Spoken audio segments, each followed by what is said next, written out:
Саламатсыздарбы, урматтуу китеп көрөрмандары. Сиздердин назарыңыздарга Манас эпосундагы каармандар түрмөгүнөн Алмамбет Баатыр баянын сунуштайм. Эмгектин автору Абдыкерим Муратов. Окуган Турсуналиева Назгүл. Манас эпосундагы башкы каармандардын бири Алмамбет. Ал Манас Баатырдын оң колу, согуш тактикасын мыкты өздөштүргөн көрүнүктүү кол башчы, чыгармадагы трагедиялуу тагдырдагы инсан. Азыркы күнгө чейин кыргыз элинде балдарга Алмамбет деген аттар коюлуп, достуктун символу катары ардакталып келет. Алмамбеттин улуту, эли жери жөнүндө маалымат. Алмамбет улуту боюнча Кытай, айрым учурда Калмак деп да айтылат. Эли жери Тумша журту. Ал жердин ханы Чылаба, анын уулу Солобо, андан Соорондук, айрым варианттарда Азизхан деп да айтылып жүрөт. Алмамбет Соорондуктун 54 жашында зарлап көргөн уулу. Соорондук Манаска душман тарап болгон Кытайдын Эсенкан, Алооке, Карыкан деген хандары менен бир тууган. Жаш чагында Алмамбет да атасынын ордуна хан болгон.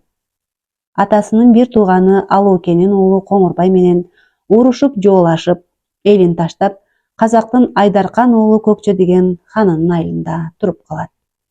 Ал жерден ар кандай айын кептер чыкканда, Көкчөнүн зайыбы Акыркештин кеңеши менен Манасты издеп таап кыргыздар арасына кетет. Алмамбеттин төрөлүшү да адаттан тыш эпикалык окуя. Ал төрөлгөн күнү жай мезгили болсо да, бир ай бою күн ачылбай кар жаап турат.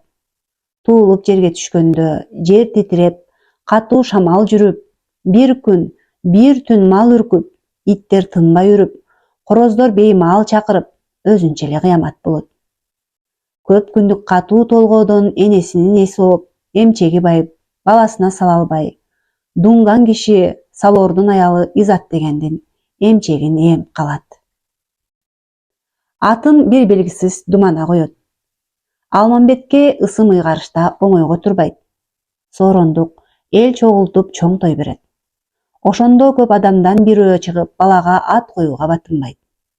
Атасынын ачуусу келип турганда, кайдан жайдан бир Кытай думана пайда болуп, баланын аты Алмамбет болсун деп кетет.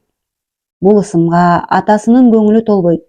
Ошентсе да ат койгон акысына жолдугун кылып, алтын дилде, 10 күмүш акча берсе, жанагы думана жок болуп кетет. Көрсө, бул касиеттүү кызыр экен. Саякбай Каралаевдин варианты боюнча Алмамбет атадан эмес нурдан бүтөт. Туулганда эле мусулман болуп сүнөттөлүп түшөт. Анын акыр аягы кытайларга душман болоорун билип, ошол жылы туулган балдарды бирден касиеттүү кудукка салып чыгышат. Эгер бала душман болсо, кудук күйгүзүп койчу экен. Алмамбетти да кудукка салганда ичинен периште тосуп алып, күйгүзчү сууга жеткирбей турат да кайра аман чыгарат. Бала чагында хандыктакка отурган. 6 жашка толгондо айланасына жигит топтойт. Атасы Суук Төр деген жердеги Абердин көлүндөгү Аберген деген ажыдаардын окуусуна киргизет. Ал жерде өзгөчө зээндүүлүгү менен адам акылы жетпеген суроолорду жаадырып, устатын байга салат. Ажыдаар окуусунда 3 жыл кожо жаш менен бирге илим алат. 14 жашы келгенде атасы Соорондук баласынын акыл идирегине ишенип, хандык тагын ага өткөрүп берет. Көпөнөрдү карманган Алмамбет ажыдаардын окуусунан мергенчиликти, өзүнө ок өткөрбөй коюуну, асманга учканды, аярылыкты, ачык күндү жаадырган, жайдын күнү кыш кылган жайчылык өнөрүн үйрөнөт. Мына ошол өнөрлөрү менен Кытайдын чегин кайтарган куу түлкү, куу өрдөк, куу аркар, жалгыз көздүү макел малгун жана башка адам күчү тең келбес жаныбарларды жок кылып, кыргыз колуна жол ачат. Агыны күчтүү дайранын суусун тартылтып, аскерлердин өтүүсүн камсыз кылат. Ал такка отурары менен калыстыгын, адилеттүүлүгүн көрсөтөт. Кытайдын башкы хандары чече албаган көйгөйлөрдү чечет. Хандыктын аскер башчылыгында өз алып, элинин бейпилдигин сактайт. Ошол кезде улуг адамдардын урматына деп кара башыл кишини курмандыкка чалчу салты боло турган экен. Аны токтоттурат. Тауптар жаш бала менен кыздын боорунан кара адамдарды жашарта турган дары жасашчу экен. Аны да токтоттурат.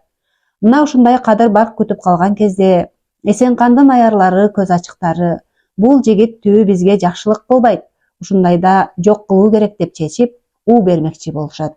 Бирок коркуп ага бара алышпайт. Манас менен Алмамбеттин кездешүүсү эпостун эң күрдөөлдүү окуясы, сюжеттик сызыктын бурулушу. Алмамбет кыргыздар менен согушуп жаткан элдин кулуну. Анан ошол душман элдин өкүлү, хандарынын бири, атактуу баатыры болуп туруп кыргыздарга келиши, анын кыргыздар менен кошулуп кыргыз болуп, кайра өз элине каршы согушка кириши манасчылардын гениалдуу табылгасы. Ал өз элинен адилеттикти, чындыкты издеп таппай, күнбатыш көздөй жөнөдү. Анын адамдык кредосу: кайыңды көрсөм конормун, кайышпай кайың көтөрсө, как ошол жерде болормун. Башымды жөлөр бана жок, баркымды билер даана жок деген сөздөрдө. Ошол издеп көксөгөнүн Манастан тапты. Манас да Алмамбеттей сыр билги, баатыр жүрөк, акылман доско муктаж эле. Сагынбай Орозбаковдун варианты боюнча, Манас анын келе жатканын 3 кош ойдун башына чыгып көрөт да ага мындай баа берет.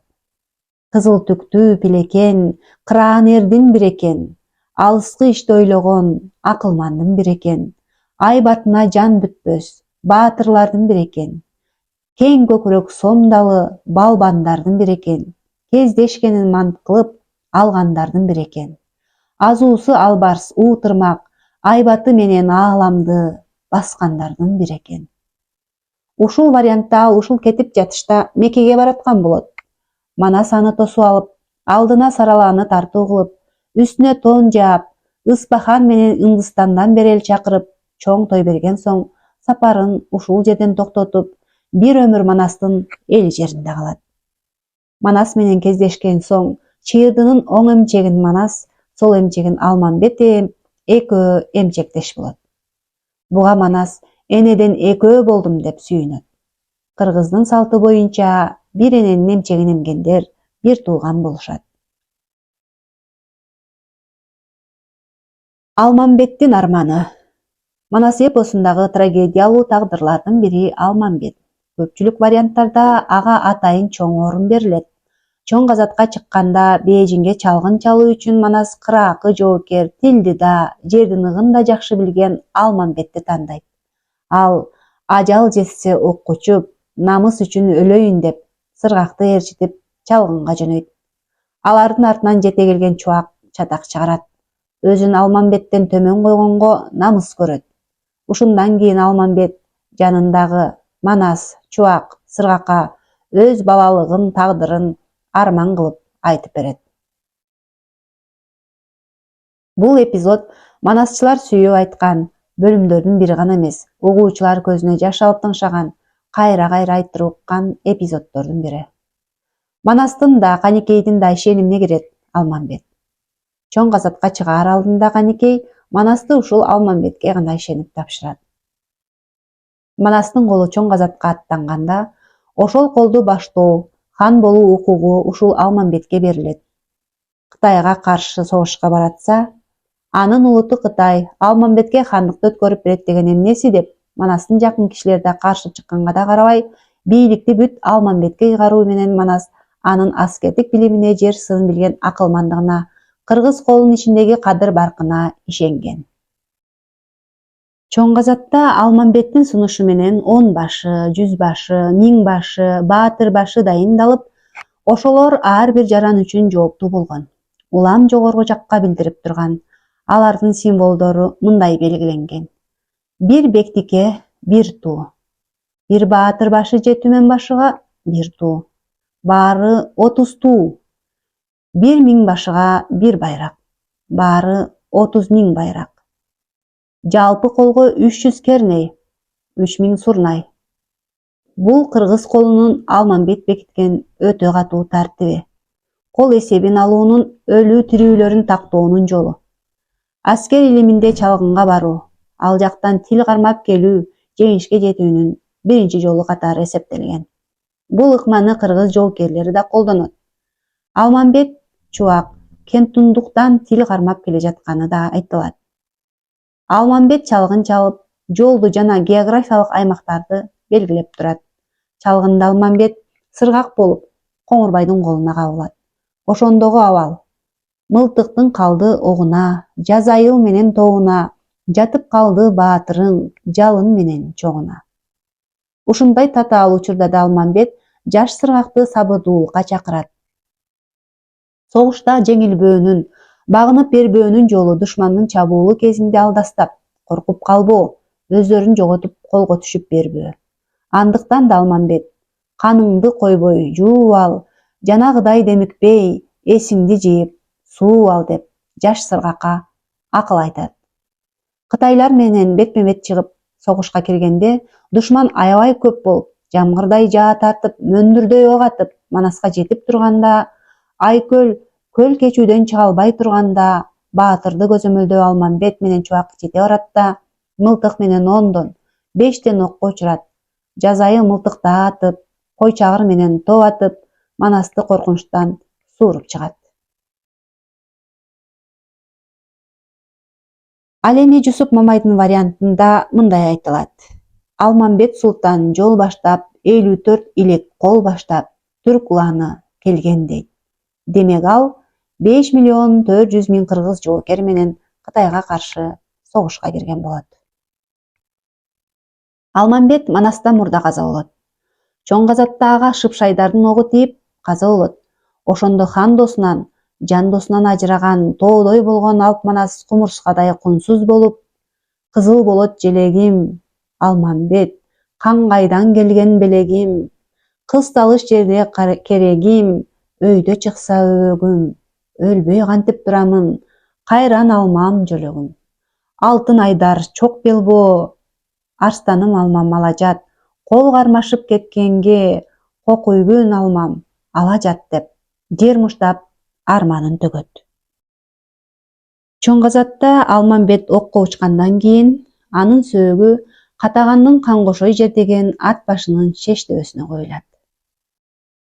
Ат башынын чештебесинде эски кабыр Алмамбеттин кабыры деп аталат. Чоң казатта Шыпшайдар аны аты өлтүргөндө сөөгүн минген аты Саралага жүктөп жөнөтүшөт. Адамдан акылдуу жаныбар ээсинин жасатын чештебеге алып келип, ушул жерге коюлган деп айтылат. Кытайдагы Манас шаарында Сөгөт деген мазарда Алмамбеттин күмбөзү бар. Мусулмандардын күмбөзүндөй жасалган, ичинде намаз окуй турган кобутча да орун алган. Кыргыз колун Бейжиңге баштап барганда эли жерин көрүп Алмамбеттин сыргакка айткан арманы Алмамбеттин арманы деген күйдө айтылат. Бул күүнү Кыргыз радиосунун коруна Ыбырай Туманов, Актам Тыныбеков сыяктуу комузчулар жаздырган. Ошондой эле дагы бир күү Алмамбеттин жомогу деп аталат.